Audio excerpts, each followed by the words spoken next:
Jenny était simplement allée à l'hôpital pour soigner une blessure à la main, mais elle ne s'attendait pas à être agressée par un médecin. À son réveil, Jenny sentit que quelque chose d'anormal s'était passé pendant le traitement. Le médecin ne lui avait pas seulement injecté un anesthésiant. Voyant son air paniqué, le docteur John expliqua rapidement que l'anesthésiant pouvait provoquer des hallucinations, et lui conseilla de ne pas s'inquiéter et de bien se reposer chez elle. Cependant, Jenny avait l'impression qu'elle avait été agressée à l'hôpital. Des images de l'agression revenaient sans cesse dans son esprit, mais elle n'arrivait pas à se souvenir des détails complets. Elle ramassa ses sous-vêtements sur le sol, mais ne trouva aucune preuve concrète. Malgré cela, elle choisit de faire confiance à son intuition et décida de porter plainte auprès de la police. Jenny se rendit d'abord dans une clinique pour faire examiner son corps. Le rapport médical confirma qu'elle avait eu une relation sexuelle la veille, mais sans aucun signe de violence. Ensuite, Jenny se rendit au commissariat avec ce rapport. Face aux questions des policiers, elle se remémora les événements de la veille. Jenny était une mère célibataire. La nuit précédente, son petit ami était venu faire le plein d'essence en voiture. Jenny avait remarqué qu'il y avait une autre femme dans sa voiture. Furieuse, elle avait repoussé son petit ami, mais celui-ci l'avait violemment poussé contre le comptoir, lui coupant la main avec du verre brisé, avant de partir calmement. Ensuite,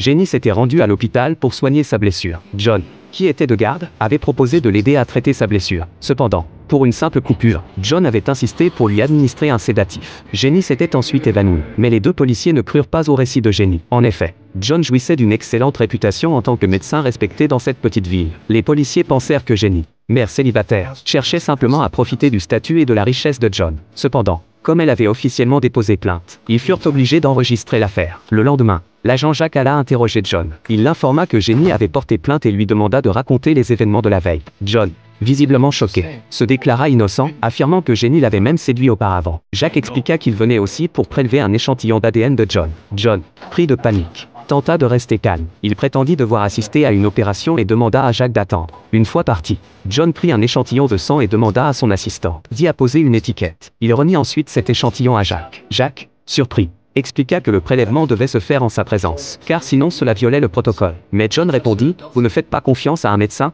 Visiblement, Jacques avait une grande confiance en John. Le même jour, la police effectua une analyse ADN sur l'échantillon fourni par John. Les résultats montrèrent que l'ADN ne correspondait pas à celui de Jenny. Lorsque Jenny apprit les résultats, elle se précipita au commissariat pour confronter le chef de la police. Elle déclara qu'elle ne croyait pas au rapport d'analyse. Voyant sa détermination, le chef de la police contacta Jacques pour lui demander le nom de l'infirmière qui avait effectué le prélèvement. Jacques répondit qu'il était très occupé à ce moment-là, mais qu'il pouvait garantir l'honnêteté de John. Entendant cela, Jenny perdit son sang-froid. Elle réalisa que la police n'avait pas respecté les procédures. Le chef de la police décida d'aller voir John personnellement et lui demanda de coopérer pour un nouveau prélèvement. Cette fois, John accepta sans hésiter, permettant au chef de la police d'assister à tout le processus. Le prélèvement fut enfin effectué conformément aux règles. Cependant, les résultats furent identiques. Les deux échantillons ne correspondaient toujours pas. Jenny, enragée, retourna voir le chef de la police, mais celui-ci lui expliqua que cette fois, toutes les étapes avaient été surveillées. Il la mit en garde, si elle continuait à insister, elle risquait d'être poursuivie pour fausse accusation. Dévastée,